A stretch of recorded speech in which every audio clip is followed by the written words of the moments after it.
تزوجها، ولما كشفت عن وجهها وجدها سوداء فهجرها. من هي هذه المرأة وما قصتها؟ وهل استمر هذا الزواج أم أنها آخر مرة ترى هذا الزوج في حياتها؟ كل هذا سنعرفه. ابقوا معنا لآخر الفيديو.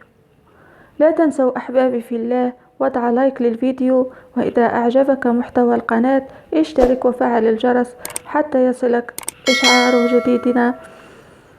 كل يوم ننشر قصة، وكل يوم حكمة وعبرة.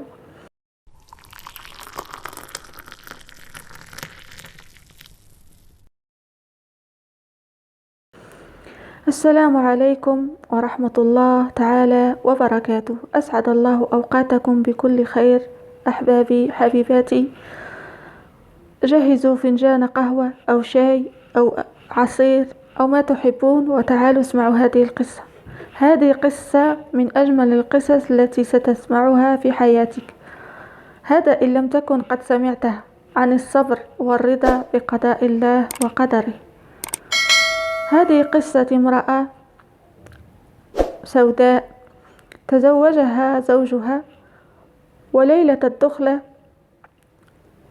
دخل بها وكشفت عن وجهها وجدها سوداء فهجرها في ليلة الزفاف.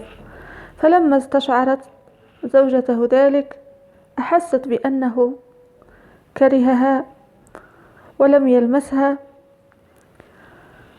فذهبت إليه وقالت له: يا مالك، لعل الخير يكمن في الشر. فدخل بها وأتم زواجه، ولكن استمر في قلبه ذلك الشعور بعدم رضاه عن شكلها ولونها، فهجرها مرة ثانية، ولكن هذه المرة هجرها 20 عاما، ولم يدري أن امرأته حملت منه. وبعد 20 عاما رجع إلى المدينة حيث يوجد بيته. وصل مع وقت من أوقات الصلاة، أراد أن يصلي فدخل المسجد، فسمع إماما يلقي درسا، فجلس فاستمع إليه فأعجبه وانبهر بأدائه، فسأل عن اسمه، فقالوا: هذا الإمام أنس. فقال: ابن من هو؟ فقالوا: ابن رجل هاجر المدينة منذ 20 عاما اسمه مالك. فلما انتهى الدرس ذهب إليه وقال له: سوف أذهب معك إلى منزلك، ولكني سأقف أمام الباب وقل لأمك رجل يقف أمام الباب ويقول لك لعل الخير يكمن في الشر. فذهب وقال لأمه، فقالت له: أسرع وافتح الباب، إنه والدك أتى بعد غياب. لم تقل له أنه هجرنا وذهب، لم تذكر أباه طوال غيابه بسوء، فكان اللقاء حارا، وكان ابنه هو أنس بن مالك رضي الله عنه، خادم رسولنا الكريم صلى الله عليه وعلى آله وسلم، وراوي أحاديث الرسول الصحيحة، وكان يفخر بهذه القصة. شكرا لك يا أم أنس على الدرس الجميل، لعل الخير يكمن في الشر. في كثير من الأحيان يا أحبابي نهرب من الأمور والأشخاص الذين لا يأتون على ما تشتهي أنفسنا، وتغيب عنا مقولة لعل الله أراد في ذلك خير. لا يؤخر الله شيء إلا لخير، ولا يحرمك أمرا إلا لخير، وما يبكيك اليوم إلا لخير، ولا ينزل عليك بلاء إلا لخير.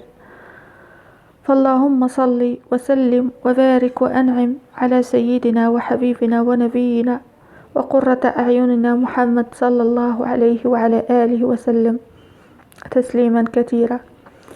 هذه القصة يا أحبابي فيها من العبر ما لا يعد ولا يحصى، عن الصبر والرضا بالقضاء والقدر.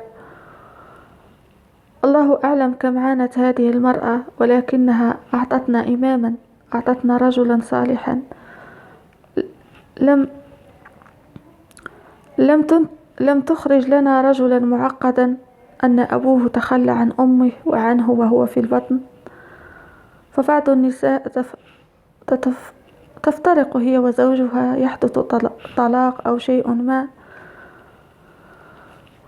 فتجلس تقول لابنها أبوك فعل وأبوك فعل حتى يكرهه و- وتقطع صلة الرحم، وهذا خطأ. فيا أحبابي، هذه القصة فعلا مؤثرة وأثرت في بشكل كبير. لا تنسوا قبل رحيلكم أن تصلوا على رسول الله صلى الله عليه وسلم شفيعنا يوم القيامة، ونسأل الله تعالى أن يشفع لنا ولوالدينا ووالديكم وللمسلمين أجمعين. والسلام عليكم ورحمة الله تعالى وبركاته.